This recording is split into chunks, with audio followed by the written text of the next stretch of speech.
Welcome to the Shunned podcast. It's a new year, 2020, a whole new decade, and I'm going to keep exposing religions that use shunning as a tool to control people. Being at the beginning of a new year and a new decade, I kind of see big things in the future. More and more people are speaking out against these different cults or religious organizations, and I think there's really a lot of momentum building in the ex-Jehovah's Witness movement. I wanted to get this year and this new decade off to a great start. So one of the things that I've done is I've released a new website called xjwhelp.com. So again, that's xjwhelp.com. I've made videos to help answer some of the common questions that I get asked, some of the issues that I see come up that people are struggling with, and I'm going to continue to add to this library of videos there. There's a free downloadable roadmap to help you see where you are in your journey. There's resources where you can find local meetups, online meetups through the Shunned Recovery Project, other projects and books that might be of help, and even a live chat service or individual coaching if that's what you're looking for. I will continue to add to the site regularly.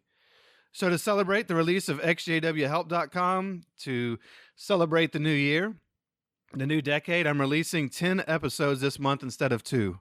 So, I just really wanted to do something to kind of blow it out. My initial goal was to do an episode a day for the whole month of January. That was a ridiculous goal that I could not meet, and that's okay too. But I've got 10 episodes ready to go, and I'm going to start releasing one a day, Monday through Friday for the next 2 weeks. So, I really wanted to kind of do something to show there's so many people who are reaching out to me. It's really hard to keep up. There are so many of us out here that want to tell our stories, and that's an amazing thing. So in order to streamline this process of releasing so many, I'm not going to tell you who you're about to meet. You can read the description if you're interested in that. That way I can add this to the front of each episode without having to spend time recording each individually. So let's dive right into the interview and get to meet today's guest.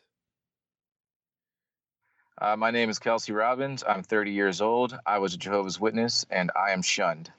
All right, Kelsey. So how did you come to be one of Jehovah's Witnesses in the first place? Were you born in? I guess technically you could say I was born into it. My mom, when she was about, when she was a teenager, she was raised as a Jehovah's Witness. Her parents, my grandparents, came into it later in life, but she was raised in it. Her and my uncle. And she kind of, went off and did her own thing for a little bit and got pregnant with my biological father. But shortly after, she left him and came back down and moved back in with her parents. So I guess you could really say I was kind of born into it because I didn't know anything else before I was a witness. So for intents and purposes on this one, I would say I was pretty much born into it. Yeah. I think that's the case for a lot of people.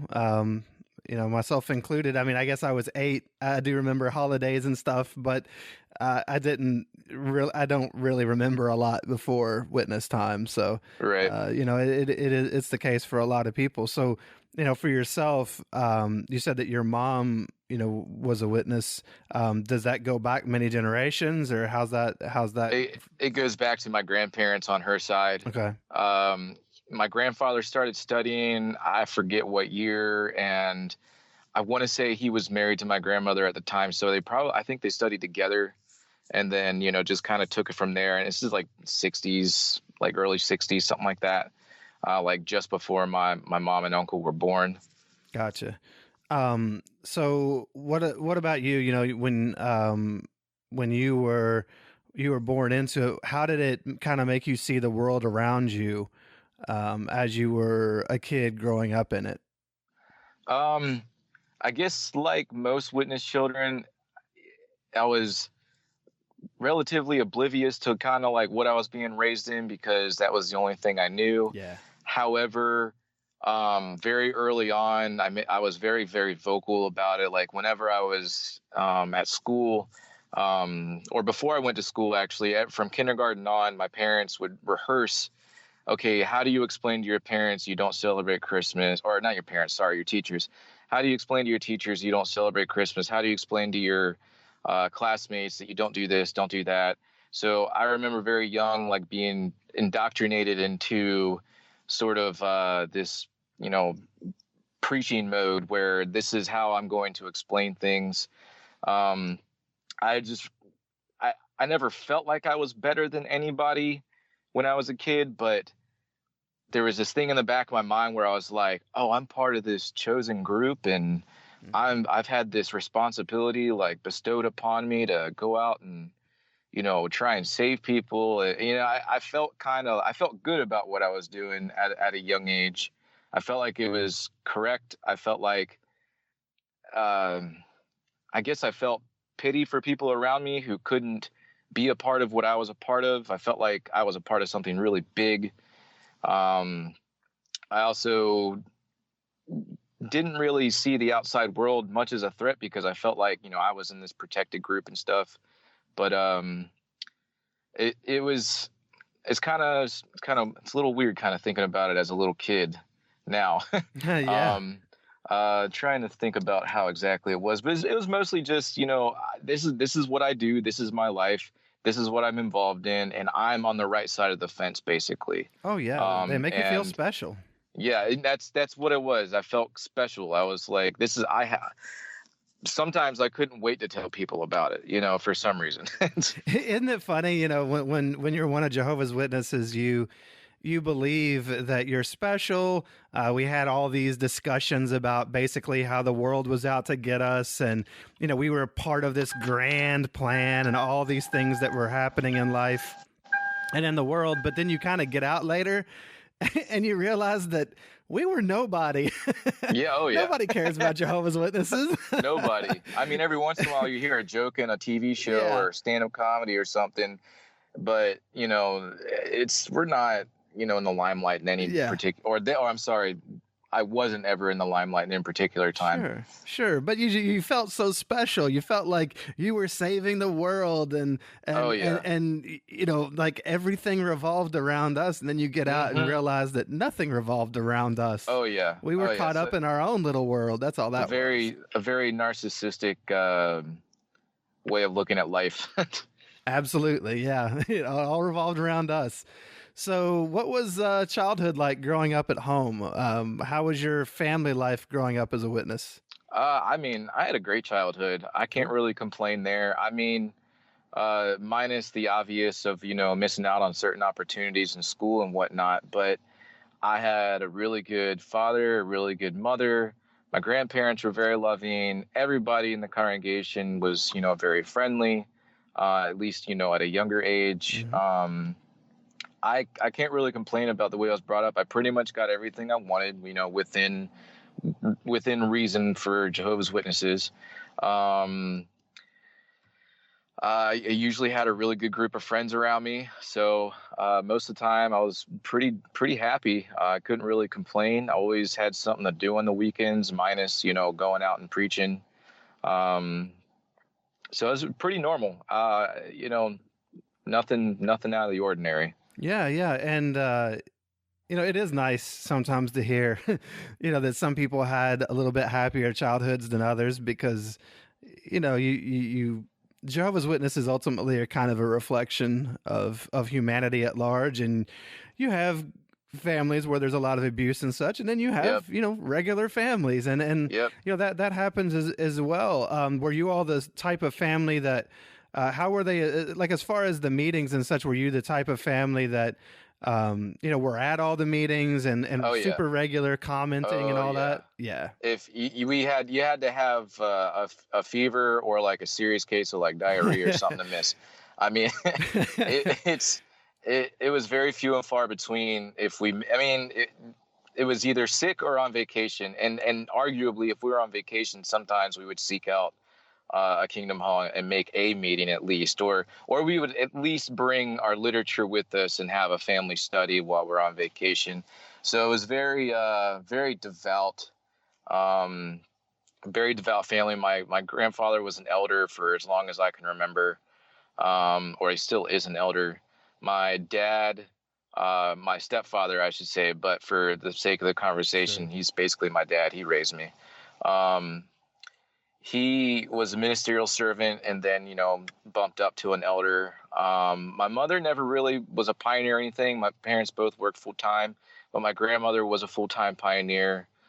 So there was a lot of exogenous pressure on me when it came to how I was supposed to be acting in pursuant to being a witness. Yeah, yeah, for sure. You've got those examples that you need to follow. Right.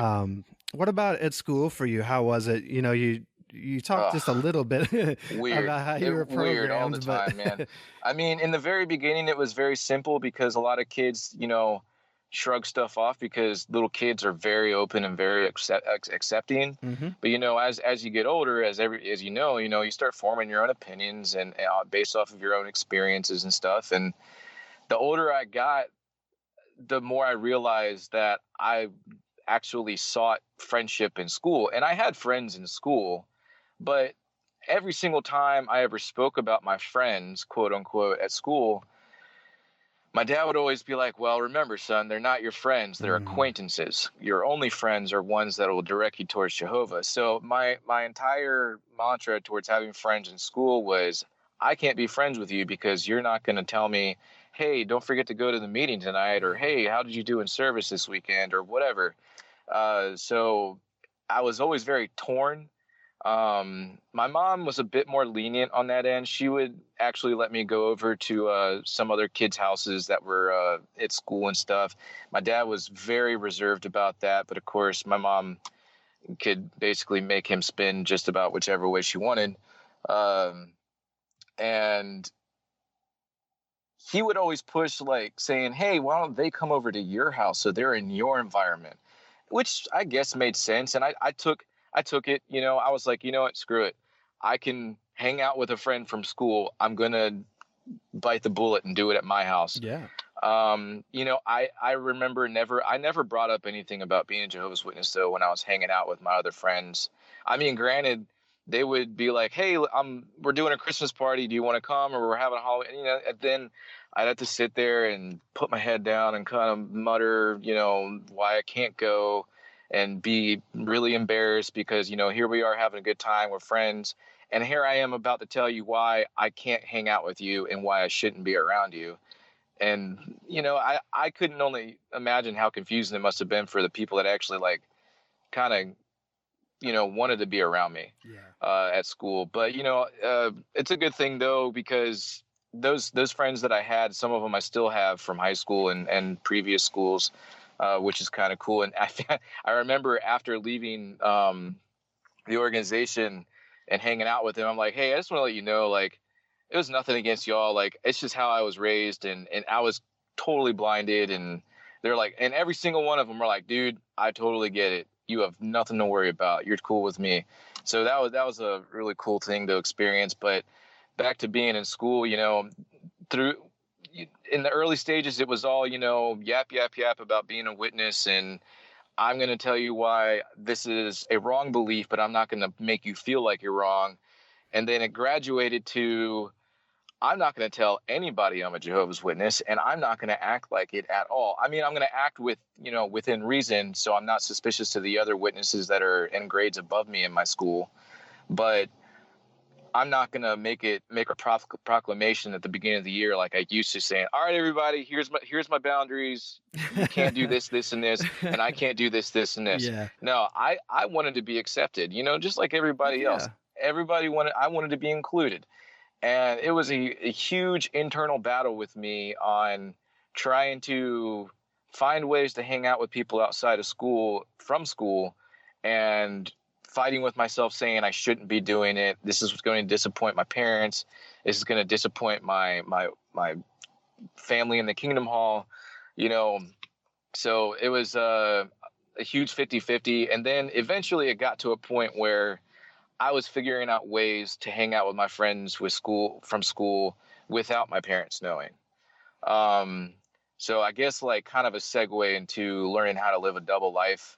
Um, I remember kind of sneakily joining the ultimate frisbee team at school that was forming, Oh, and I had nice. I, I had a great time playing, and I was actually not too bad at it. So that made it even worse when I finally I bit the bullet and I said, you know what?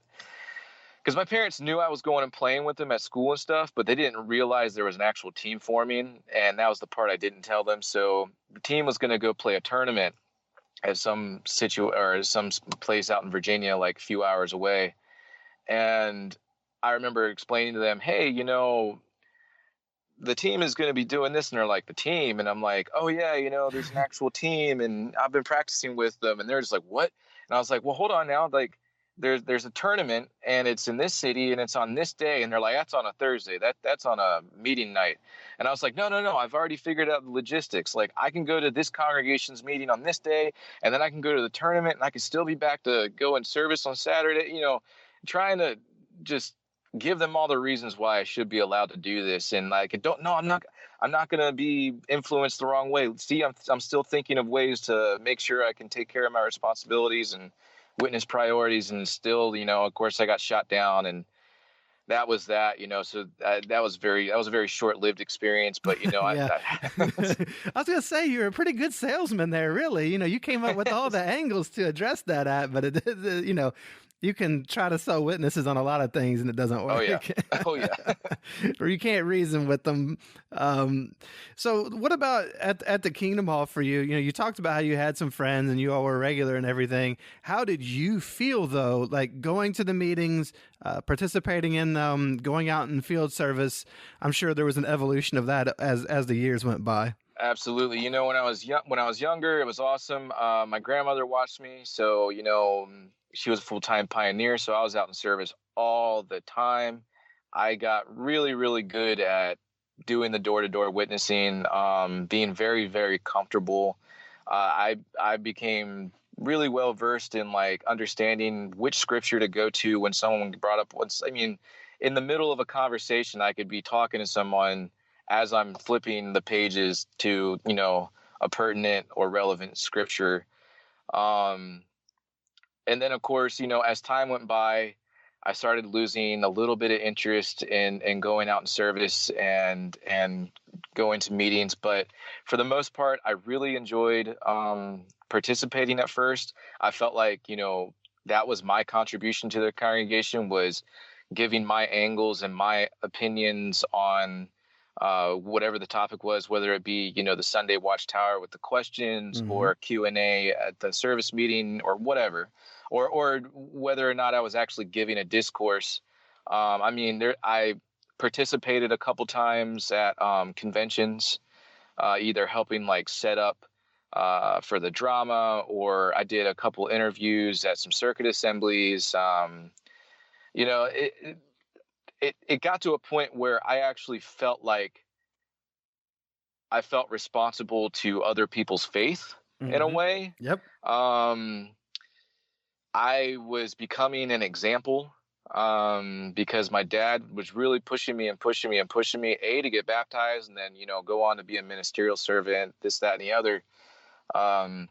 So I started pushing real hard to do some stuff because I could kind of feel myself slipping. But as I started feeling myself slipping, I was like, this means I have to push harder. That means this is the world trying to bring me down. This is Satan trying to tempt me into not being a witness anymore, and I just need to fight it by being a witness harder. Yeah. And so I did that, and everybody was just applauding me, and hey, my kid looks up to you. Hey, my kid wants to go out in service with you. And I'm sitting here like 16, 15 years old, like, oh my goodness, like all these people I was like, well, who am I to look up to? Like, I'm just a teenager. Like, that's a rough place to be. Like, I'm like, my biggest struggle in life is trying not to touch myself right now. Like, what is going on? Like, so, and I had all that pressure on me, which kind of was a driving force and a motivator for me to keep pushing. But then again, in the back of my mind, I just had this weird feeling that I didn't want to be there. I didn't belong, and that something inside of me was trying to get out to express itself. And I didn't know how to treat it. So I just treated it with more suppression and more studying and trying to hang out with the right people. Yeah. So it was, have you ever seen the Book of Mormon play? Yeah. I like that song, Turn It Off Like a Light Switch. Mm-hmm. You have these uncomfortable feelings, just flip them off like a light switch, Yep. Look, boom, it's gone. Yep. Magically, and yeah, you try to suppress things, try to suppress who you are. You have all these people looking up to you, which, you talked about the pressure from your family, but I remember being that young person too, where the elders were like, people are watching you in the Mm-hmm. congregation, and people are paying attention, and the young ones look up to you, and you can see how manipulative that is in hindsight. Oh yeah. But at the time, you feel a measure of, well, good, because that must mean I'm doing something good, but also, wow, who am I that Mm-hmm. everybody is, Right. unless you go full narcissist like they want you to. Um, Exactly. yeah, it's a difficult place to be. So you're a teenager. These things are all coming upon you. You kind of mentioned the pressure to get baptized. So how did things go as you went into your teenage years, into your young adulthood, as far as going toward baptism and in the congregation? Well, so I got baptized when I was 17. I got baptized a little bit later than the rest of my friends, Yeah, you might not have but been good association after all. I'm not sure and about that. yeah, I know, right? What was it, Second Corinthians 15:33 or something, Yeah, something like bad that? associations, man. Yep. I still remember that one. But what was it? Yeah. So my dad just kept pressuring me, and I was always told, like, baptism has to be a personal choice. No one can tell you whether or not you should be getting baptized. Hmm. So I took that seriously in a way, because and like I said, at this time, this is when a voice in the back of my head is saying, hey, something's not right, Kelsey. Like, you need to figure out something to make yourself happy, because this isn't it. But at the same time, like I said, I was suppressing all that with trying to be an even better witness. So I finally bit the bullet at age 17, and I said some half-hearted prayer about dedicating my life to God and da da da da da da. And then I went and told my dad, like, hey, I said my prayer to dedicate my life. And then I sat down with I almost forget the exact process now. I guess you sit down with the elders and talk to them, and then they're like, okay. And then you go to the next convention or assembly that it's happening at. Yeah, you just have And, to sit down and answer three sets of right, questions. Yeah. right.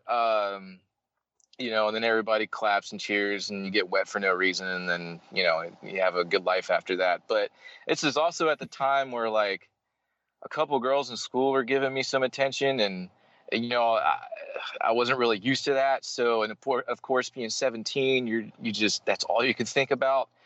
And I didn't do anything with them. Now I'm going to say, unfortunately, because that probably would have been a good time.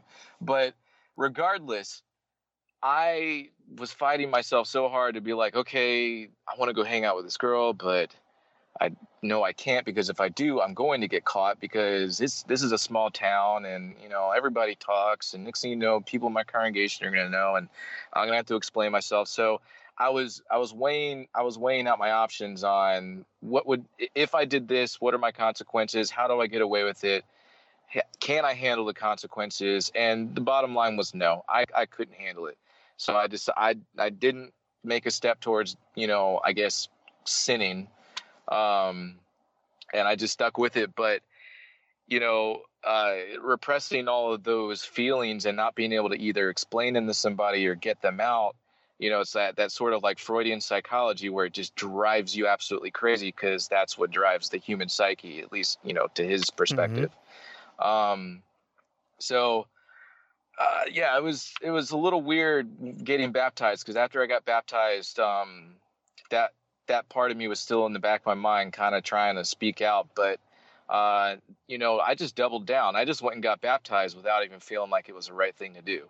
So now I really got to, go full force Yeah, because and remember, baptism is for your dedicate. protection. Exactly. So Yeah. now, and I remember my dad, like, putting it in my ear, like, Armageddon's right around the corner. You don't want to be, that one guy, you could have gotten baptized, and, here you are. And I'm like, well, thanks, Dad. Jeez, for basically telling me that God's going to kill me. Yep. Like, it just didn't seem right. Like, why are you pushing so hard? Like, I feel like you're making me get baptized to make you feel better than me. It just, yeah. So of course I went ahead and did it.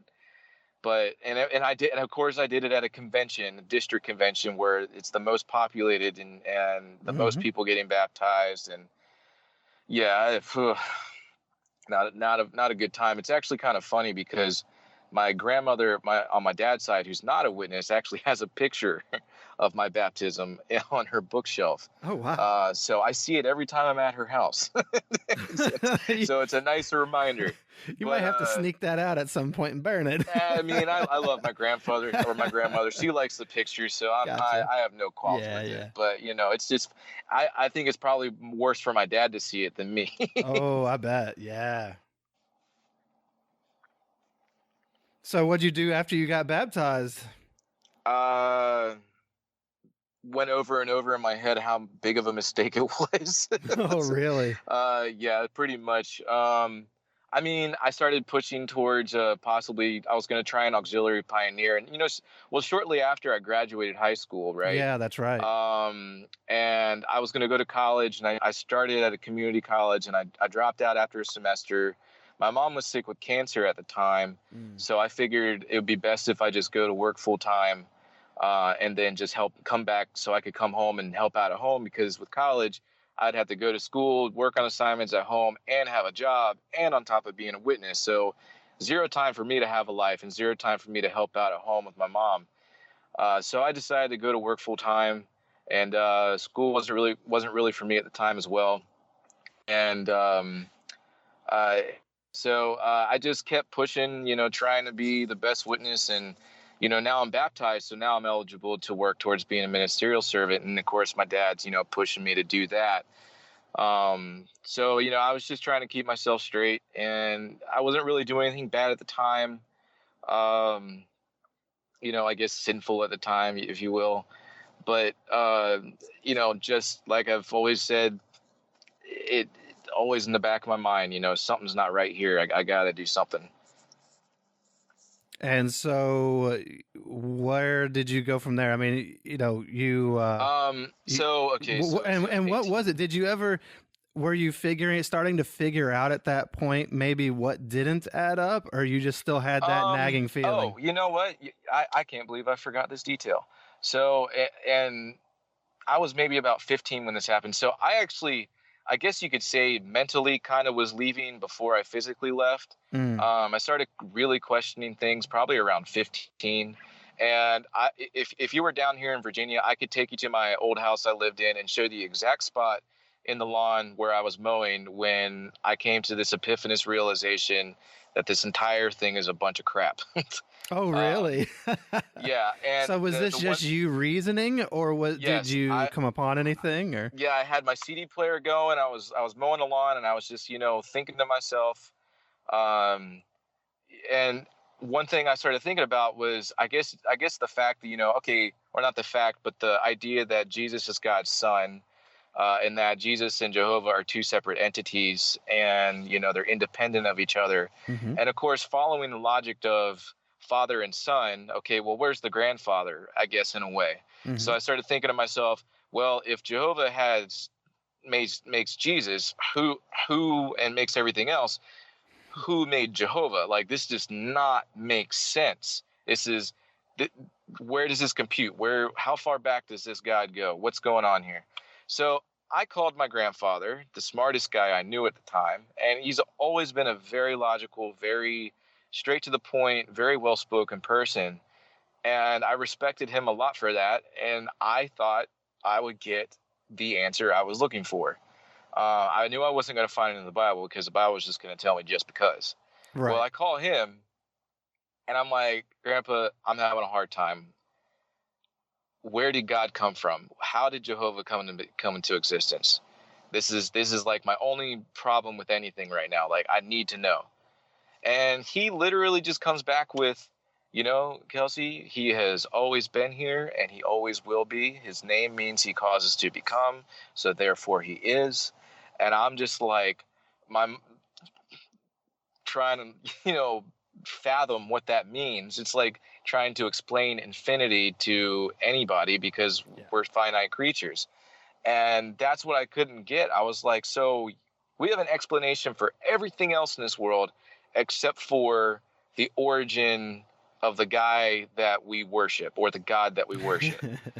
And so from that point on was when I really, really was just like, okay, I think we might be doing something that's not necessarily real here. And of course, being brainwashed and you know weathered and into the witness faith and tenets and teachings, I very quickly suppressed it again with other study and hanging out at Oh the yeah. Kingdom Hall and stuff. So, but yeah, so fast forward back up to graduating high school.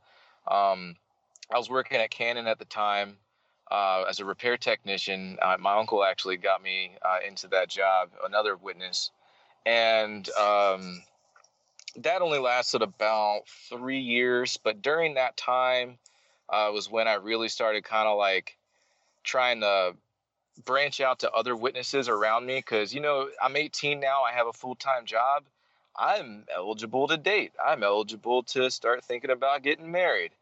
And as a young witness, as a young male witness, that was obviously very exciting, because finally I get to be with a girl,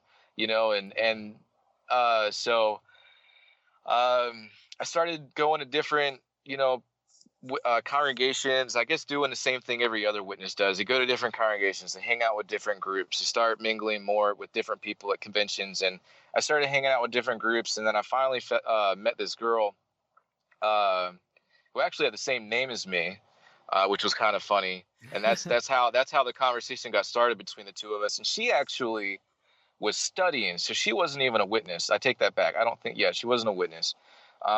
She was actually studying with the witness friend of the group that I started hanging out with. And I'm like, oh, wow, cool. So her and I just kept talking, and, we just kept carrying on our conversations and became friends. And then that's pretty much where it kind of all started, as far as me leaving, or, really just starting to say, screw it, I'm just going to do what I want to do. And I ended up dating her. And of course, this is actually around the time that my mother actually passes away too. So there's a lot of stuff going on, and at the same time, my mom dies. Actually, I watched her pass away, and that was the biggest part of my life where I started really questioning everything and started feeling very lost, and realizing, okay, this life is not going to give me what I am desiring to have, as far as like answers or any sort of like semblance of happiness. I guess, let's see, where did I go after that? So I'm still hanging out with this one girl, and long story short on that, she's no longer a witness too, actually. Good for her. Yeah, I guess. I hope she's happy, whatever it is. Yeah, whatever, no, I hope she has a good life. I'm not, no malice towards Though her. I have to admit, I was kind of rooting for the Kelsey and Kelsey relationship. I mean, yeah, a lot of people were. It was a very interesting conversation just for the topic name. for a lot of people. Yeah. But no, it wasn't worth all the headache. But so I'm hanging out with her. Then of course, I start finding ways to hang out with her by myself without any chaperones, because I felt like the whole chaperone thing was just very hard to come by, because nobody wants to do that. Nobody wants to be the third wheel, and nobody wants to be your babysitter. Oh, let's make sure you don't have sex, or let's make sure you don't kiss, or let's make, Yeah. So I got to a point where, just like, before with my friends from school, I said, whatever, I'm going to figure out ways to do this by myself without people knowing. And so I started, going basically full force into, or put a lot of focus into, now living a double life. So I started going over to her house, and the good thing about it was she lived across the water from me. So a relative distance. So if I was out in public, people wouldn't necessarily recognize me or her being out together. But her and I, we started having sex. We started doing other things. We started partying. Of course you did. You didn't have a chaperone. Exactly. I started drinking. I was getting guys at school, or not school, guys at work that were 21 to buy me alcohol. And yeah, it just, I just, and mind you, this is also after my mother passed away. So I stopped caring about a lot of things Yeah. and started focusing more on my own, I guess, happiness. But at the same time, I was still trying to like cover up, all the hurt and stuff Yeah. from So watching you my were in the mom middle die. of grief too. Right. I was right in the middle of, probably the worst part of my life and making all these, I guess you could say, bad decisions as far as like underage drinking and just going off and doing whatever I wanted to do. But that was the catalyst. That was the segue that pushed me to just jump off the deep end, go headfirst into, I guess, to their perspective, a worldly lifestyle. Yeah, and so did you end up getting in trouble because of that, or how did things kind So of shake out for you? Because that's a difficult, the whole double life thing, and yeah, and really let's admit something first: the double life was the J Dub life. yes, You were yes, just yes, being absolutely. you. The second Right. life was the life you were given as a Yep. kid and expected to Right. live up to. Yep. I see. That's actually the first time anybody put that sort of perspective on it. I like that. Yeah. But yeah, I forgot where I was going. Shoot. Oh, I was just gonna say, did Yeah. something Okay. blow Yeah. up Yeah. I on get you in there? trouble. Okay. So, I ended up actually telling on myself because, and it was kind of sort of one of those things. Are you still there? Yeah. Okay. Sorry. I thought it skipped out. It was kind of one of those things where, I was tired of trying to hide everything all the time. And it wasn't like a guilty feeling to that, anything like that. It was just, I am tired of, I'm physically and mentally exhausted from running to my girlfriend's house because her mom smoked, because, like I said, she wasn't a witness at first. Mm-hmm. So her mom, she smoked and everything. So I would bring a change of clothes with me. I would change into those clothes to wear at her house to get, so they could smell like smoke and stuff, Right. and keep my clean clothes in my car. And then I would change in my car just to make sure that none of my other clothes ever came in contact with anything that would be suspicious. I was able to do that for roughly like 4 or 5 months. And this is actually kind of funny because the same day I decided to leave was the same day that Trevor and I went out and serviced together. Mm-hmm. Um, and I just remember we were with him and his ex brother-in-law now, and I think his sister and other brother-in-law. And we were all out in this one neighborhood kind of near the Kingdom Hall, and I drove separately. And the funny part about this is, that morning before we went out in service, before I even woke up, I had gotten home at like 2 a.m. from my girlfriend's house. Granted, we did everything in the book together that night. And I come home and I'm just like, whatever. I do not care anymore. I am done with this. I am over it. Today is the day. And my dad comes in. He's like, hey, Kelsey, it's time to get up for service. Let's get ready. And I'm like, I just kind of went, and then rolled over. And then he came back in and reminded me, and then I just kind of went, okay, and then rolled over. And then he came back and he was in a suit, had his bag. And he's like, are you coming out? And I was just like, just whatever. And I could tell he was really upset, and I could kind of tell maybe he felt something was happening because he slammed the door as he left, really good witness behavior, getting angry and showing it. He gets in the car and he goes, and of course, as soon as that happened, I go, you know what, Kelsey? It's like, just get up, get ready, make it to the Kingdom Hall real quick and cover your tracks real quick because you do not have a plan. I did not have There's a plan. no exit strategy here. No, there was none. I mean, I guess some people may, Yeah. but I had zero strategy. Sure. And my And strategy was... you can't know when Right. your emotions are going to get to that point either. Right. So my strategy at that point was, I'm not going to go out in service, and I'm going to have a conversation with my dad when he gets home. Well, my dad actually, I don't know about nowadays, but back then he had a really, really bad temper. And I would say, thankfully, he's a witness, because if he had never become a witness, that man would probably be in jail. I mean, with the way he had got angry, if it wasn't for being a witness, and holding back behaviors that he was probably thinking of doing, I wouldn't even want to know that man. But, going back to the fact that I had a really good childhood, he actually, he was actually really good about everything. Never got beat, beyond, discipline and stuff like that. Um, but I remember getting to the Kingdom Hall after the fact and kind of like brushing the sweat off my brow, being like, all right, now close one.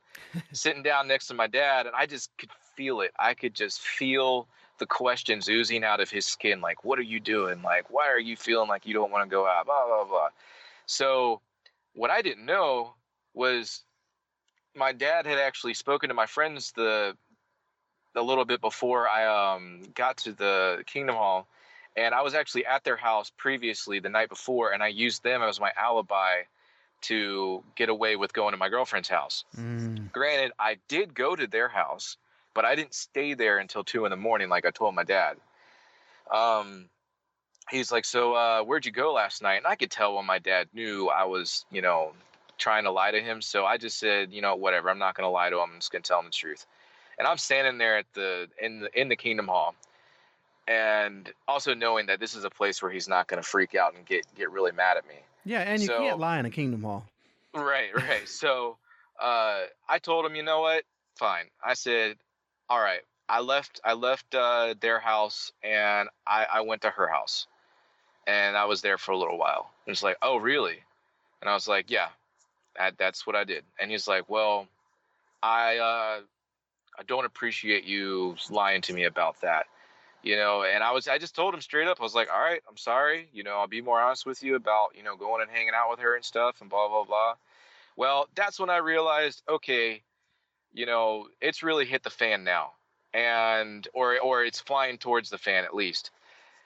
And we went out in service, and of course, I'm with my friends. Thankfully, we finished our territory within an hour. And usually, I guess, I don't know how your group worked when y'all went out, but, after an hour, we usually went to like 7-Eleven or something, got a snack. McDonald's. Yeah, there you go. Yep, that was the biggest thing I looked forward to in service. But break. Then you go back out for the other hour, mostly doing return visits or whatever. So we got done in an hour, and I was like, oh, thank goodness, because my dad was in a different group. And I rushed back to the Kingdom Hall, got in my car, rushed home, said goodbye to my ferret, packed up some clothes, got my work clothes together, and then jetted off to my girlfriend's house. And I never looked back after that. Wow. So you just straight ghosted in the middle of field service. Oh yeah. I didn't see it any other way. I was like, I didn't want to deal with my dad. Like, yeah, you're not talking to reasonable people.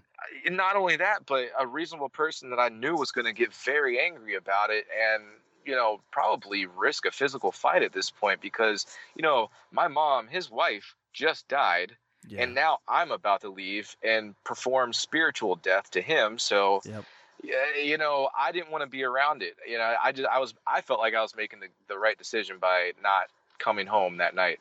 So I go to her house, and of course there's about 30-45 minutes left in his service time, and I'm like, all right, he's probably gonna get home around 12:30, 1.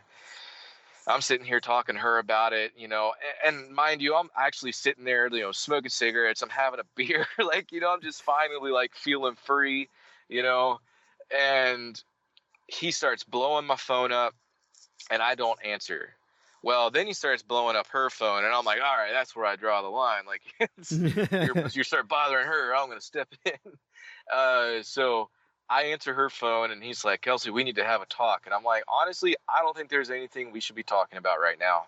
He's like, no, you need to come home now. And of course, I'm over 18. You can't make me come home. Mm-hmm. So I'm just like, Dad, I was like, I'm going to tell you right now, you are in no position to have a conversation about this, and I am in no position to have a conversation about this right now. I was like, we are both in very fragile places right now, and I'm trying to like be very reasonable. Like, that's pretty mature.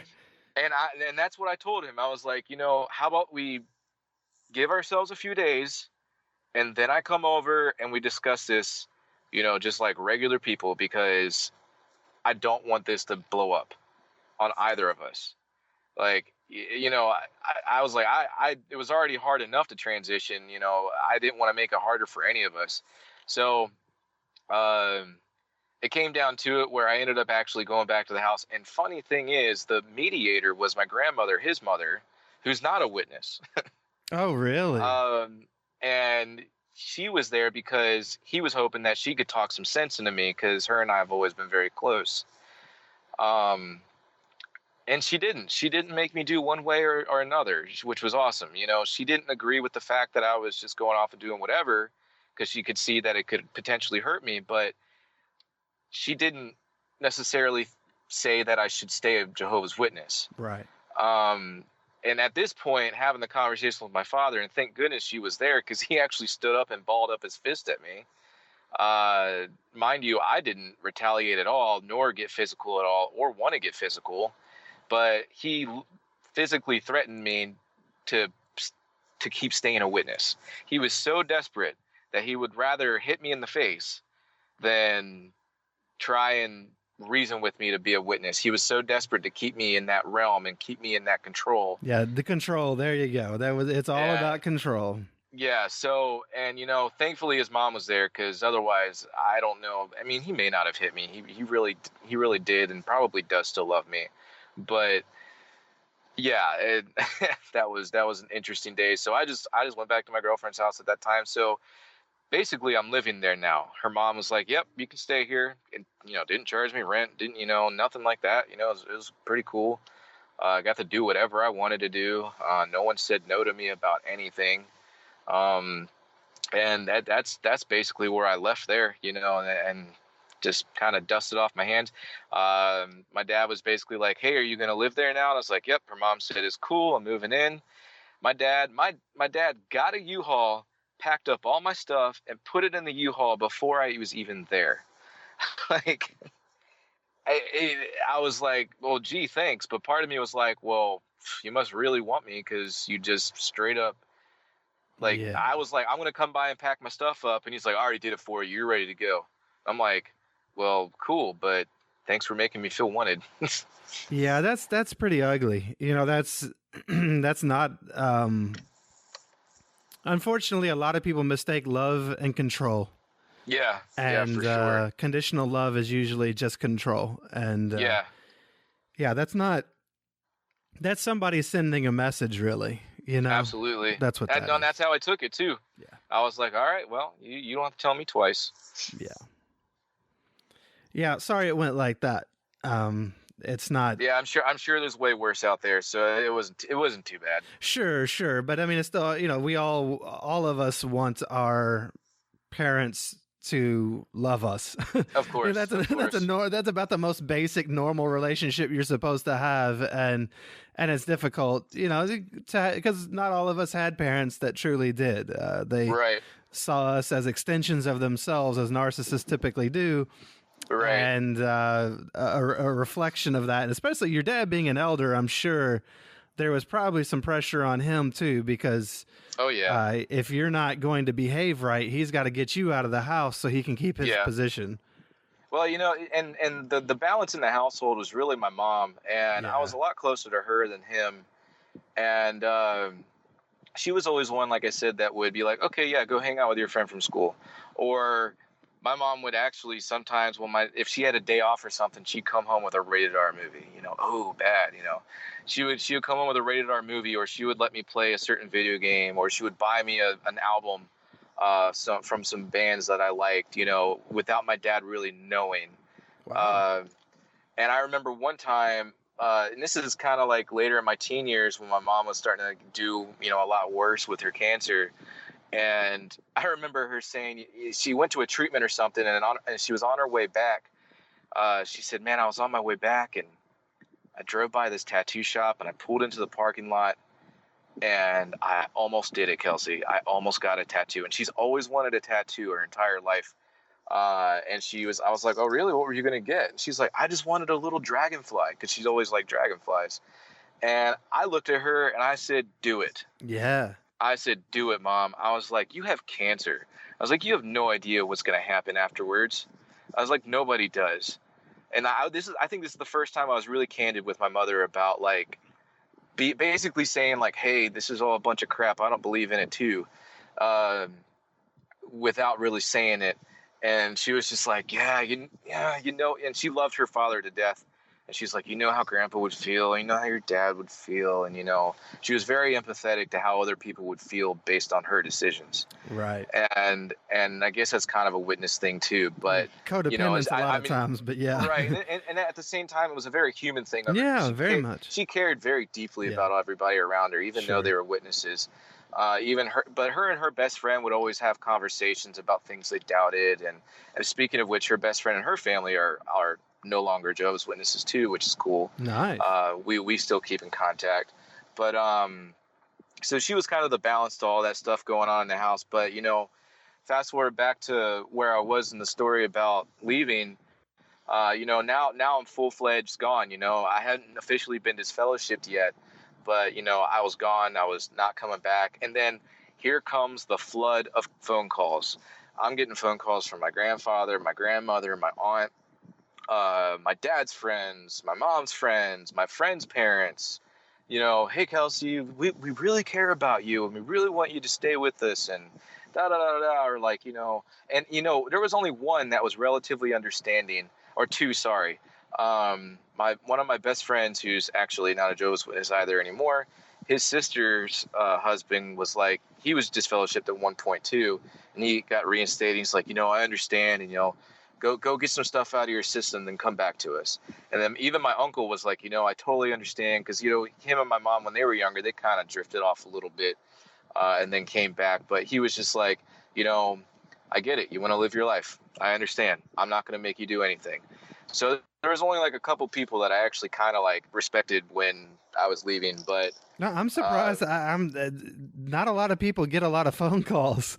Oh man, my grandfather was presiding overseer at the time too. So I was along that legacy. Yeah.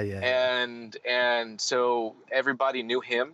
And the really screwed up thing about this whole like scenario is not only was the judicial committee a group of my friend's parents, who I also had a lot of dirt on, and I kept my mouth shut. Boy, that's got to be a weird position for them to be in. Oh, well, part of me was, or they don't know. It was, they didn't know. I kept my mouth shut. I was like, what? It's none of their, it's not my business to tell them, because I'm sure they wouldn't appreciate it. And if they're trying to leave themselves, who am I to get in the way? Right. So, I went up to my judicial committee that night. I was, I felt so cool. I was smoking a cigarette right outside the Kingdom Hall, and I don't smoke anymore, thankfully, but I put the cigarette out on the welcome mat. I was so vindictive. I was just like, scrubbing my foot into it. Like, yeah, take that, And I sat there, all pompous, like, nah, I don't want to come back. And they're trying to read me scriptures, and I'm just like, can we get this over with, please? But yeah, after that happened, they're like, okay, well, it is what it is. We're going to make our announcement probably next Thursday. And I was like, all right, cool. And I wanted to be there for the announcement because I wanted to see people's reactions. I was so happy about my decision. I was so proud of myself for finally making a decision for my own life that I wanted to see what the consequence was. Mm-hmm. And I know that seems kind of, what's the word I'm looking for? Like kind of sadist in a way, but it was more of like, how else am I going to get closure to knowing how this really how much power and how much weight this has, and how important this must be in my life without seeing what the consequence is. So I went the night that I got announced, and I want you to guess who made the announcement. Oh, I already see what's coming. Your grandfather? Yes, my grandfather made the announcement. And it was the most like targeted announcement I had ever heard coming out of his mouth. And I mean, the way he said it was like not even disappointed. And it was like, oh, wow, okay, you're going to pull that card. And there was this reverential gasp. I mean, almost everybody in the congregation, made that sound. And then everybody, of course, starts turning their heads around. Well, where's Kelsey at? Is he here? Because I remember any time I heard of disfellowshipping, I looked around like, So I'm standing in the back, and before I even get there, like I get there and I'm standing in the back and they make the announcement and everybody's looking at me and I just had the biggest smile on my face. Like, yep, that's right, guys. The one guy in the congregation you thought was going to make it, like, totally just dropped a bomb on everybody. And then, I walked out, I got in my car, drove out, went, of course, back to the house I was living at the time with my ex-girlfriend. And that was it. And then after that, I'm still working full time, but that's when I really started partying and just doing that's when I was the most lost. Cause I was like, okay, now I'm starting from scratch. Like I don't have any friends, at least ones that I know well enough. I think the only thing going for me was I had a really good job. Thankfully I had that. Cause if I didn't have a job or any way to support myself, that would have been really bad news. Yeah. So, first of all, I kind of want to go back and redo my disassociation now. I still want to disassociate. I just want to be there when it's red. Right. I always kind of wondered what the reaction was when both my wife and I dropped the bomb at the same time. Just kind of curious about that. But so what happens, and I can totally understand the dynamics of what was going on there. I mean, it's kind of a way of taking your power back, right. and getting that closure. Like, yeah, I was there when it ended. It's done, and now I can go move on. Like, I get that. Yep. I really do. Not everybody really can handle that, but I get that. Right. It was really selfish of me if you really think about it. Because I really did hurt a lot of people's feelings that night. But in the end, you got to look out for number one. And that's pretty much what I was doing. Well, and I just want to point out that, here you are. It just kind of shows the humanity in you that you could see that, that might have hurt some people's feelings. Right. Right. But chances are very few of them were worried about hurting yours. Oh, absolutely. And it's just a little bit of a contrast there. And, oftentimes we who leave are made out to just be the worst people in the world. And what I typically find is some of the best people leave. And just quality individuals who care. Oh, yeah. Because they care, they do get out. So what happens then, you go off, you kind of talked about how you didn't have any friends. You did have your job, but not a lot of friends. So were you the type, did you just start kind of partying and going wild? Oh yeah. Did you? Yeah. Cause a lot of people, I was drinking a lot. Of course, after me and that one girl broke up, I ended up moving out, and that's when I, moved in with the individual that recommended the podcast to me. We lived together for quite some time. We lived together for about a year, I think. And that's when he left officially, I guess, actually for the second time, if you recall from his podcast. And him and I started living together. And of course, everybody starts calling me about him, hey, can I talk to him? Because we need to talk to him. I'm like, no, you don't. You don't need to talk to him. And if you want to talk to him, you can talk to him by calling him. Don't call me. Like, I'm not going to be your guy to do that. I what makes you think I'm still going to respect your rules? Yeah. So that's really, it was they really have no boundaries. my grandfather was calling me like, hey, we need to talk to him. And then one of my other friends got disfellowshipped the second time and moved in with me and the other guy, and was calling about him. And I'm like, Grandpa, I was like, I'm not. He's like, you know how this works, Kelsey. I'm like, yeah, and it's a bunch of crap. Yeah, I know how it works in your cult, which I'm not a part of. I was like, this doesn't make any sense at all. Like, why would you need to get to him through me? And he doesn't want to talk to you. Like, it's just, so yeah. But, I was just partying a lot, making a lot of pretty poor decisions. Sure. I was hanging out with some pretty, not too, I mean, I don't know how they are now, but back then they weren't great people. They definitely weren't encouraging me to like, hey, get a better job or, make yourself, do something with your life or whatever. It was all drugs and alcohol at that time in my life. Thankfully nothing too hard, mostly party drugs. and weed and stuff. But that was pretty short lived. Soon after I was living there, I ended up getting with this other girl, and her family was military. So I started, gaining a little bit more structure in my life because their life was so structured. They actually encouraged me to join the military, and I was always the guy, even as a witness, saying, even if I wasn't a witness, I would never join the military. Well, lo and behold, I'm in a recruiting office. Next thing you know. So I started out with like the Air Force, and that didn't pan out. So I switched over to talking to the Navy, and I ended up joining the Navy not too long after I left the apartment that I was living at with the other guy. So I joined the Navy, and then I get sent to Japan. So I'm all the way on the other side of the planet. And of course, I'm still kind of talking to my dad at this time because he's still kind of pushing to get me to come back. And he starts throwing out all these things like, what would your mother think about you joining the military?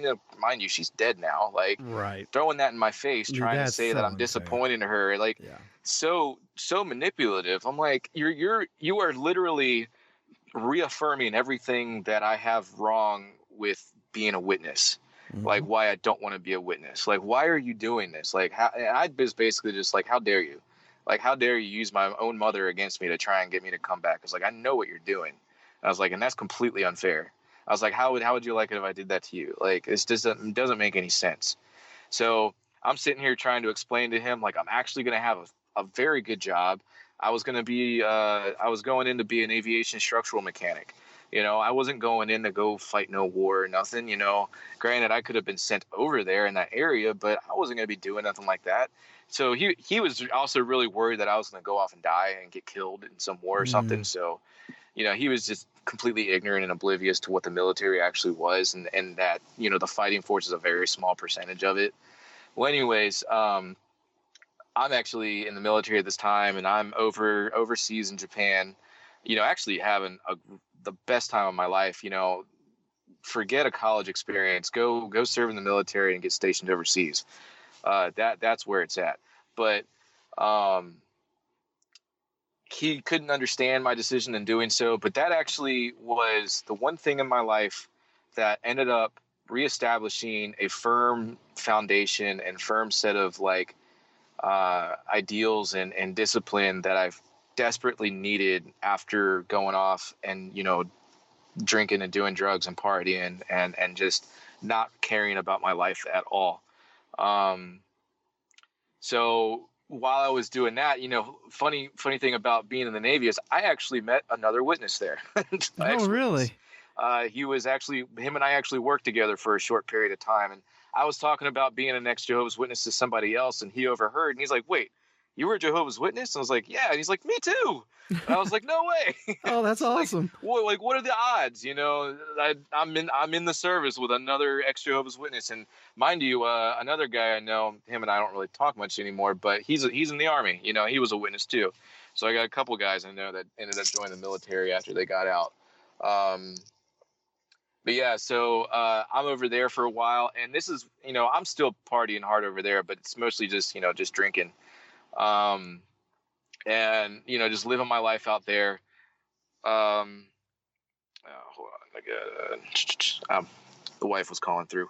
But I'll call her back later. But anyways, yeah, so I ended up actually getting out of the Navy back in I got home Christmas Day 2014. So that's probably the best Christmas present I probably could have ever asked for. But so yeah, I got out. I started using my GI Bill, and at this time, I felt a lot better about my life. I'd actually done a lot of research about the witnesses while I was in the service. When I was over in Japan, ordered a few books, did some online reading, watched some videos and stuff, and started learning a lot more about the history of the witnesses and where it actually came from. Yeah. Because I kind of remember talking to my dad about where witnesses came from. He's like, oh, we've always been here. And I'm like, well, how come? Always been here? Like what? And I'm like, how come it stopped basically after Jesus died Yeah. and then all of a sudden appeared in the late 19th century. And he's like, no, well, and then he shows me the scriptures describing what Jehovah's Witnesses are described as. The scripture that says, "You're this, and this," and and Jehovah says, "You are my witnesses." Like, that's where they base that off Right, of. right. And I'm like, okay, sure, but shoot, I totally blanked again. Where am I going with this? Darn. You just started researching after you got Oh yeah, out. so I started researching, and that made me kind of gave me some closure. I was like, Yeah. oh, this religion's just like every single other one, full of crap. Just a very blotted history, and then a bunch of indoctrination and made up stuff. Yeah. And the one thing that really solidified it for me was when I learned that, and you may know this, and if anybody else doesn't know this, I'm very glad I'm about to share this, and hope that people do some more research into this, is that the Watchtower Bible and Tract Society actually used to be a NGO, or non-governmental organization, as part of the United Nations. Yep. There's an actual document you can find online that describes the governing body's resignation from being an NGO with the United Nations. And that's when I was like, okay, they're all lying. I was like, this is the biggest scam since, Scientology. They were just and doing Mormonism. it for the library card, Kelsey. Yeah. That's all they cared about. So yeah, I mean, it kind of blew my mind. I mean, when I found out they used to celebrate Christmas and they used to worship the cross, and I'm just like mind blown. And then the other thing about predicting that the world was going to end in, what was it, 1974 or something like that? 75. Stay alive till 75. There you go, 75. Yep, I remember my grandfather talking about that. And I remember him telling me about how many people left after the end didn't come. But it totally didn't happen. Right. And then I also remember when I was doing some research, that's not the first time they did that. That's like the third or fourth time. Yeah. That 1914 was supposed to be the Yeah, right. And then they were like, no, we misinterpreted the scriptures. And meanwhile, they're saying we should not be trying to interpret the scriptures to tell when the end of the world is going to come. I'm just like, well, okay, look, Kelsey, it's going to come as a thief in the night, but we're going to predict exactly when it's going to come. Exactly right. So yeah, it was just baffling their logic on that whole process. But and did you know that Russell was into pyramidology? Yes, there you go. Yeah, that's where all of it all came from. The Millerites, the great disappointment in the 1800s. That was the exact thing I was going to talk about next. Was him being buried under a pyramid. Yep. Oh, not to mention the house he built for the resurrected patriarchs. Oh yeah. For like Moses and Abraham and all that. Yep, absolutely. The big mansion. Out in California, I think it is. Yeah, there was two of them. Yeah. Right now, I'm blanking on the name, but I know the name.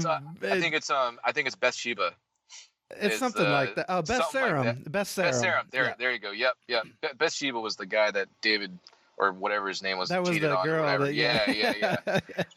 That he was living his best life that night. Yeah. But no, when I found all that stuff out, I was just like, it was a sigh of relief, because I was like, oh man, okay, good. Like I wasn't crazy for thinking that all this stuff was weird and wrong, or some weird indoctrination of the Bible. Yeah, it's nice to know you weren't crazy. It was crazy. Right, exactly. And then when I learned about the Millerites and learned how crazy he was compared to everything else, and how that was basically a sect that kind of, I think, broke off from Mormonism. Seventh-day Adventists. Yeah, okay, that's right. Yep. Seventh-day Adventist. Yep. And if you ever listen to any of their stuff today, close. There's a lot of similarities. Oh, yeah. So, and then at that point in my life, I stopped. I was actually still very...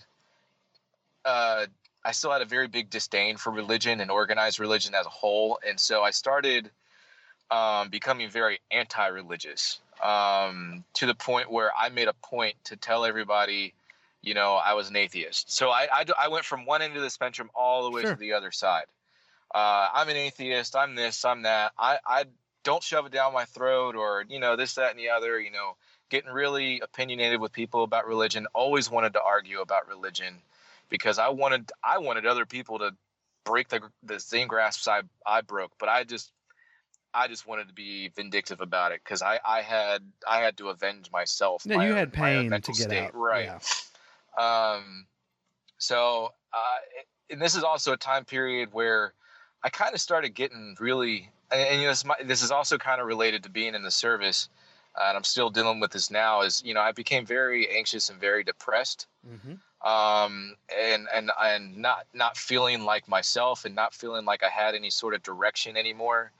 I started actually seeking out, not necessarily like spiritualism, but I started reading about black arts, black magic. I started reading about the occult. I started doing research into Aleister Crowley.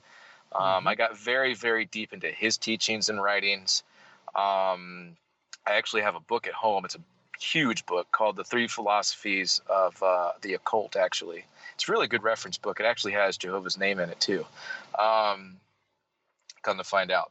So that's a whole other onion to peel back there. But so I started getting really, really, really into that stuff to the point where I was actually believing that certain rituals and certain, I guess, lack of a better term, spells and stuff could work to do things for my life to make it better. I was listening to incantations recordings from Aleister Crowley. I started getting really dark, really, really dark.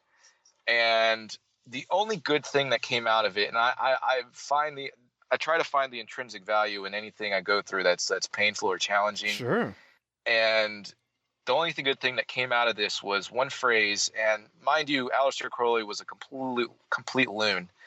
But the one thing that actually stood out to me about him was the Book of the Law he wrote. I'm not sure if you're too familiar with Aleister Crowley, but he wrote this thing called the Book of the Law. It's a very small book, and he wrote it on a sabbatical in Egypt when he claims he was approached by his guardian angel named Iwas. And upon this, he developed this philosophy called "Do what thou wilt." And the whole phrase is, "Do what thou wilt shall be the whole of the law. Love under will, love is the law." And that "do what thou wilt" is what stuck with me ever since then, and it still sticks with me today. And what his proposition was to make yourself happy first. There is no God except for yourself. You are your own God. So why not treat yourself with the respect and the worship as if you are God? And not so much to be like, I'm God, I'm narcissistic, you need to worship me and everybody's below me, but to the point where you need to value yourself to that point so you don't put yourself down a path where you're going to do nothing but damage yourself. So it took me a long time to really come out of that. But a lot of those things that I've read and researched in sort of, I guess you could say, modern tenets of modern Satanism. Not saying that I'm like a Satanist per se or anything, but if you look at people misunderstand what all that is anyway. Right. You know, if you look at the tenets of modern Satanism, it's almost basically exactly what I just explained. You know, being your best self without anybody pushing you to do something that they want. So I took that to heart, and that was the biggest philosophy that I've carried with me since then. And that one simple, segment in my life where I was going through all of that and then coming out of it and then taking away from, taking the good things with me, really helped me let go of a lot of the hate I had for the Jehovah's Witnesses. And it made me realize, wow, there's a lot of people in this religion that are just, well, pretty much all of them are lost, and including the guys that are still trying to get out because, they're still trying to find ways. So they're technically, lost in their own way as well, which is, I guess, where the responsibility for people like us is to hopefully they listen to stuff like this and reach out and are able to make that change. But once I let go of all that hate for the Jehovah's Witnesses, I realized, they're just trying to live their lives the best way they think they know how. As long as they're not trying to push it down my throat currently and they're not trying to reach out to me, I don't have any issues with them. And you know what? I've had maybe 3 or 4 times witnesses come up to my door because, they were out doing their Saturday witnessing and stuff. And every single time I let them do their thing. I let them say their little spiel about whatever the Watchtower is about at the time. I'll even let them read me a scripture, and actually, I'll even actually have a conversation with them. I used to be very adamant about being like, I'm just fellowship, leave me alone. And now I just let them speak their piece. I give them a good time. I let them, I respect them. And I let them go on their way. And other people are like, man, I would have kicked them off my porch. And I look at them and I say, they're just doing what they think is right, man. I was like, and just like everybody else in this world, we're all trying to do what we think is right. And they're not hurting anybody by coming up to your door and trying to talk to you about the Bible. Yes, it's annoying and inconvenient, but they're just trying to do what they think is right. And it's a very weird way of doing it. So let's just let them live. So that's basically where I'm at now. My current relationship, my wife, it took her a little bit to realize that she had never been around me as a witness. She had never heard of anything about it, and she was always trying to like push me to talk to my dad again. And I'm like, I don't think you understand, Yeah. and it got to a point, we actually argued about it for a while. And finally she met my dad, and then she's like, oh, I get it now. and she's been a great support system because uh you know she's been helping me push myself to manage my mental health more. I mean, like I have no shame in saying that I'm on medication and I see a therapist and this, that, and the other. No, that's It's there's no helped me shame out at a all lot. in that. I mean, I Be used to proud think of it. so a long time ago, but now I feel like mental health is something that people need to be very vocal about, just like what we're doing here. Absolutely. And she's been really great. She gave me a beautiful son, and vice versa. I gave her a beautiful son, and I got a really good life now. I'm a head brewer at a brewery. I'm working my dream job. Nice. I'm actually sitting in my car outside the brewery right now. So if you're ever in Virginia, hit me up. I'll have to comp you a few beers, man. I don't know if you drink, but at least. Cool. But anyways, yeah, I got my dream job. Oh, I got my degree. I used my GI Bill after I got out of the military, which the military was a really good experience for me. And I'll tell you what, if any of your listeners take this to heart, the military is not a bad way to go on getting out of the witness faith. My buddy did it with the Army. I kind of did it with the Navy because that was very soon after I left that I joined. And it gave me a lot of the structure and the friendship and camaraderie and the brotherhood that I was really missing. But they're also not going to judge you. They're also not going to sit there and say, oh, well, you didn't go to the church, thing last week at the chaplain made an announcement about, no one's going to make fun of you. Like, you're going to find your group of friends in the military and you're going to find out that they're way better than any other witness. And you're going to still be friends with them long after you get out. So for any of your listeners out there, if you're looking for a way to get out and you can deal with the woes and miseries of being in the military, which really aren't that bad, join up.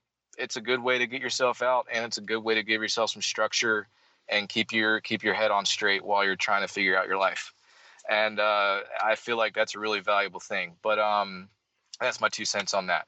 So, but yeah, no, I'm gradually getting better at letting my father go out of my mind, because I still think about that situation quite often, mostly because I have a kid now. I mean, after he was born, I sent him a picture like, hey, here he is, he's healthy. He's here. I didn't get any response after that. He didn't even say congratulations. Didn't even say I'm glad he's healthy. Didn't even say okay. Didn't even give me a thumbs up emoji. Just completely ignored me after I just told him his grandson was born. So I'm still struggling a little bit with letting that go. A lot of people do. I literally just did an event with ICSA and talked a lot about that, about how I think one of the most unhelpful things that we do as ex-witnesses is that we hang on to these relationships and have a hard time accepting that, because we get away and we start to feel things like a normal human Right. being with their humanity intact. it's Right. hard for us to imagine that a grandfather could not care that his grandson was born. But, in the witness mentality, you don't exist and neither does your son, Yeah, which is well, a I really mean, horrible yeah, thing. he's even told me that he no longer has a son. Yeah. Yeah. And I was just like, Yeah. oh, all right, that's the way it's gonna be. Okay. You're All right. dead to them. That you don't Yep. exist unless you come back to I them. mean, and it really got solidified even more because my grandfather, the one who made the announcement, presiding overseer, this high up Right. elder in our congregation, last year was in the hospital, and everybody thought he was going to die. I mean, so much so that my father calls me and says, "Hey, your grandfather's not doing well. You might want to come to the hospital." And of course, I walk in and I see everybody I hadn't seen in 10 years, and I'm like, like, and it was kind of cringy, but I was just like, whatever. Like, I was like, these people ain't got nothing on me. I was like, I'm way beyond any of these people mentally, and it was just kind of funny to me seeing some of them came up and was like, "Hey, it's really good to see you. Like, I'm so glad you're here because your grandfather, blah blah blah. Like, we're sorry to hear about your grandfather." But then there were others that just completely acted like I wasn't even there. Yep. So I thought that was kind of funny. But the worst part about that situation, and this actually got me very upset. The first day, my grandfather was he was very out of it. He wasn't there. Like, he was just kind of breathing and there. Well, that night, they were expecting him to pass away that day. And I stayed at the hospital for a minute with my pregnant wife, mind you. And she's like 8 months pregnant. And I thought everything was going to happen pretty quick. And then we were going to be on our way, be sad, whatever. Well, that didn't happen. And she was starting to feel weird. So I was like, all right, we got to go. Went back home. That night, I called my dad, or I texted him, and I said, "Hey, did anything happen with Grandpa? Like, can I please get updates? Like, and he's like, "Oh yeah, he's actually doing a lot better now." And I'm like, "Well, thanks for telling me." I was like, could you at least have the courtesy to tell me whether something good or bad happens? Like, I don't care about hanging out or going to dinner or nothing like that. Just give me the news, please. Like, you had enough to call me and have me come to the hospital. At least keep me updated. And he was like, "Okay, I'm sorry. Like, I get it." And he actually was sincere about that. So when I found out he was still doing fine, I decided I'm going to go back to the hospital the next day and show these people that I do still love them as my family. I do still care, and that this wall is not going to keep us apart during this hard time. Well, that was a lie. I go to the hospital, and there wasn't as many people there that time, and I'm just kind of hanging out. And I actually spoke with my grandfather a little bit. I kind of gave him an update on my life. I was telling him I was about to have a kid. I was pursuing my degree in political science, and that I was, doing this, doing that, and I was doing really well. And for a moment, he actually seemed like he was impressed that, like, I had a plan and was following it and accomplishing my goals and stuff. But we spoke for about 5 or 6 minutes, and then of course came the obvious. We really wish you to come back, Kelsey. We miss you. We really wish you to come back. And I just, I'm like, my grandpa's on my deathbed. How do I get you? How do I politely say F off? I'm not coming back, And I just looked at him and I said, well, the one thing I've learned about life is, not everything works out the way you expect it to, but sometimes things work out no matter what, regardless of which direction they go in. Basically trying to say, I'm not coming back, but I'm doing good and things are okay. Please don't worry about me. And shortly after that, he didn't say anything. He lifted up his hand to give me a handshake, which he was basically saying, get out. And I looked at him and I said, are you telling me to leave? And he was like, yes, I need you to leave. And I was like, okay. Like, and then my grandmother, and mind you, I'm trying to be really courteous here. Like, I got a whole bunch of tattoos now, as you can probably tell from the picture I sent you. And I wore sleeves. I mean, granted, I have tattoos on my hands, but I wasn't going to wear gloves, I wore sleeves because I was trying to be courteous. I was trying to be respectful. I was like, my grandfather's dying. Like, Yeah, yeah. I'm not trying to make this about me and be the conversation piece. So, and then my grandmother, who, is not playing with a full deck, is like, oh, and she's an artist, she paints a lot. I don't know if she does anymore, but she used to paint a lot. And I took a lot of that from her. But she's like lifting up my sleeves, like, oh, let me see your artwork. And I'm like, come on. Like, I've been trying. Oh, My no. grandfather, I was like, I'm in the middle of my grandfather No. kicking me out of the hospital room on his deathbed, which we thought was. And you're sitting here trying to discuss one of the things that y'all tell people not to do.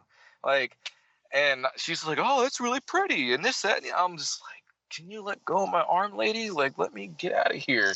So then, I'm trying to act like it doesn't bother me. And of course, as soon as I got in my car, I just started crying. Like I was really hurt over that. I thought I still have this thing this little bit of hope in my mind that whenever I'm around a witness, they'll let go just a little bit. But I've been gone for so long that I kind of forget how hardcore they can be. Yep. But yeah, that was the last interaction I've ever had with any of them. Yeah, and how long has that been? A year since I saw and spoke with them, but it had been about 10 years before that. Oh, wow. Yeah, it's you always expect to get some measure of humanity from them, right? And then they just almost never fail to. Oh yeah. At some point, there's going to be a passive aggressive remark. Yep. Or something toxic is going to come out. And I mean, in the end, they are who they are, not going to change them. Yep. I'm going to let them live their lives, but they're going to live their lives from over there. Yeah, absolutely. And it's like I was talking about with the people coming up to the door, they're just trying to do what they think is best. Yep. And I can't knock them for it. Everybody chooses their own lifestyle, and that's that. And that's pretty much, like I said, that's pretty much where I'm at. And the only thing I'm really struggling with is my dad not talking to me about, having a grandson now. So we'll get through that one of these days, but I'll have to explain it to my son probably. But I doubt that too, because my wife's family is so awesome and also very big. Yeah. And he's got like freaking 500 cousins basically. So, I'm not worried about him missing out. Her uncle, which is his great uncle, is basically like his grandfather, and they're a very well-off family, number one. And number two, they're also extraordinarily loving and very, very accepting.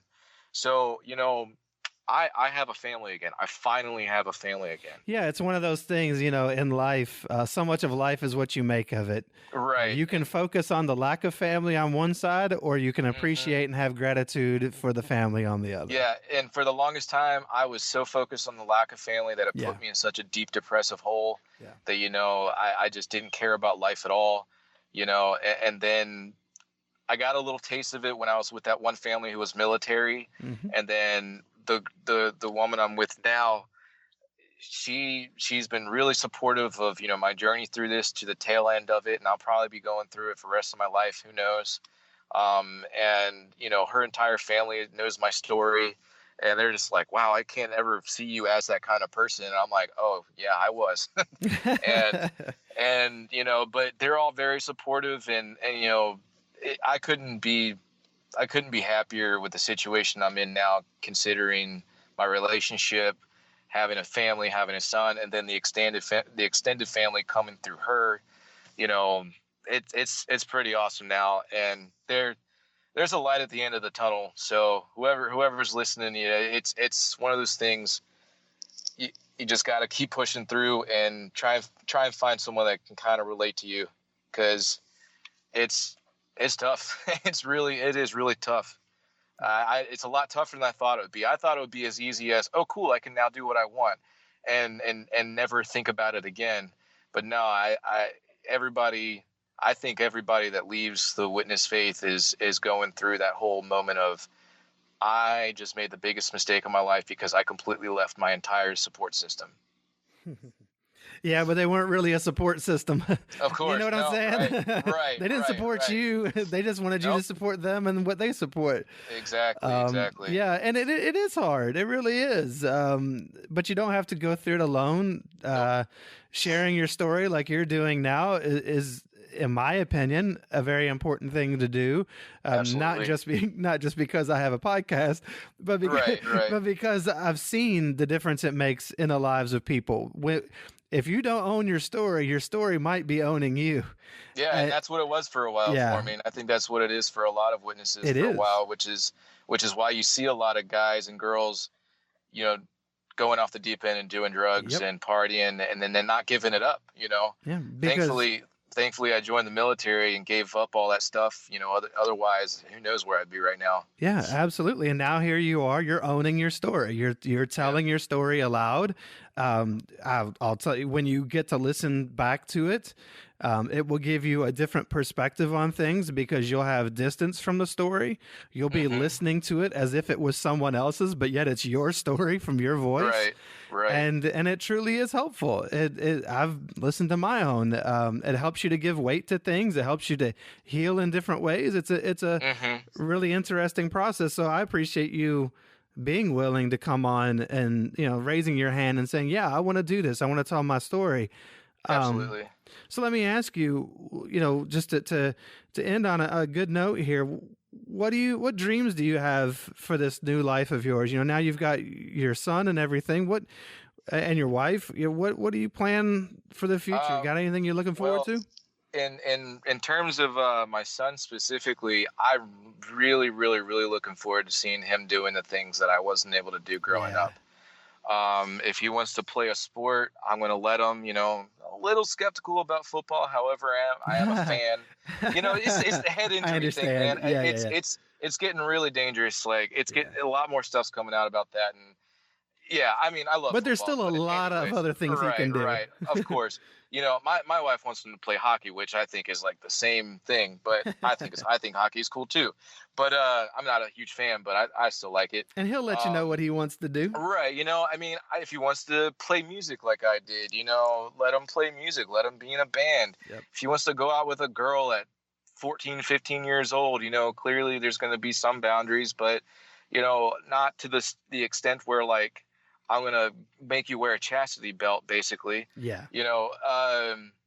If my kid comes home, or if I find out my kid got drunk or something underage, or smoked some weed or something, I'm not going to be that guy that's freaking out. I'm going to be like, okay, I get it, but here's what's going to happen if you keep doing this and not focusing on some other things right now. Yeah. As far as with my family, my wife, period, it's just awesome knowing that I was able to find this person and tracing back the steps, all because I pretty much left the religion, because I left being a Jehovah's Witness. I'm at this point where now I'm with her.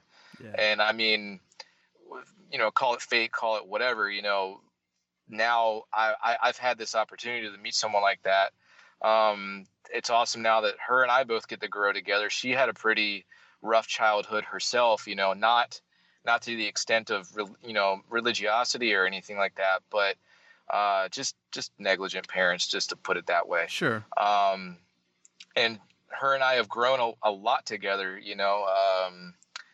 She's pushed me hard she was with me the entire time I was in college. After I got out of the military, she pushed me hard to keep up with my classes. And she also bared with me when I went and spent a few $100s on some brewing equipment and started learning how to, make beer so I could be at the job where I'm at now.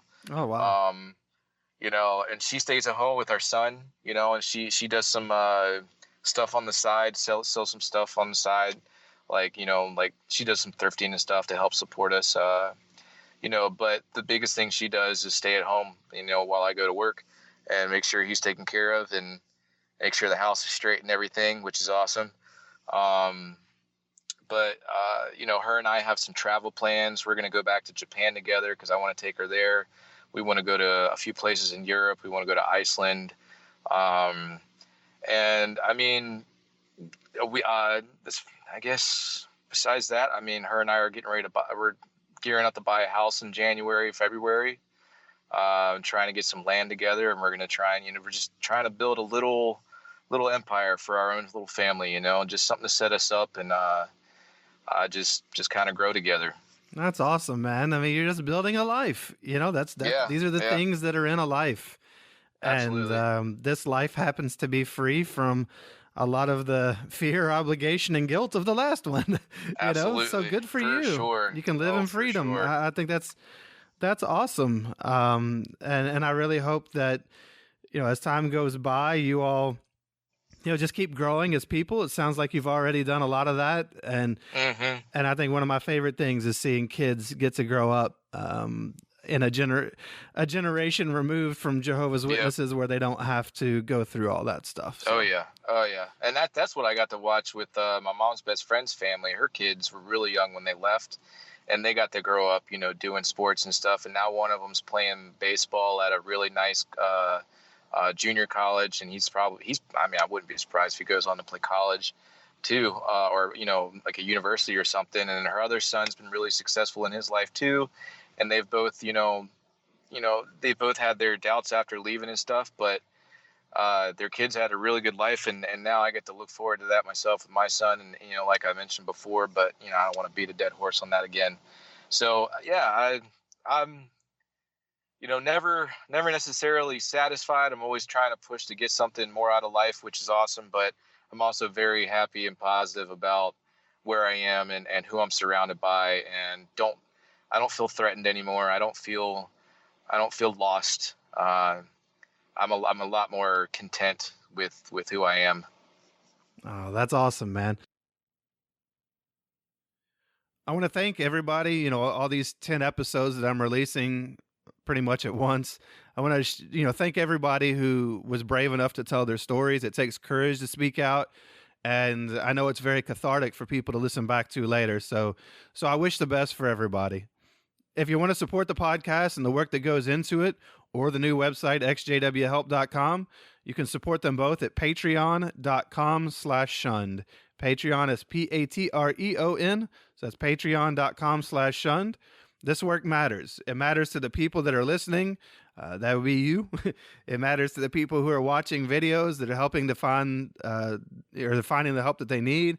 It matters to the people that get to participate and hear their stories being told in their own voice, or that sometimes reconnect with other people from their past through their episodes, or even you reach out to these people and leave a comment of encouragement to them. And that matters.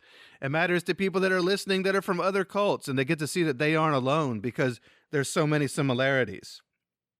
So if this matters to you, please support it so we can help more people. You can also support by leaving a 5-star review for both Shunned and This JW Life, my initial podcast. These reviews help others to find these stories so that we can help them heal.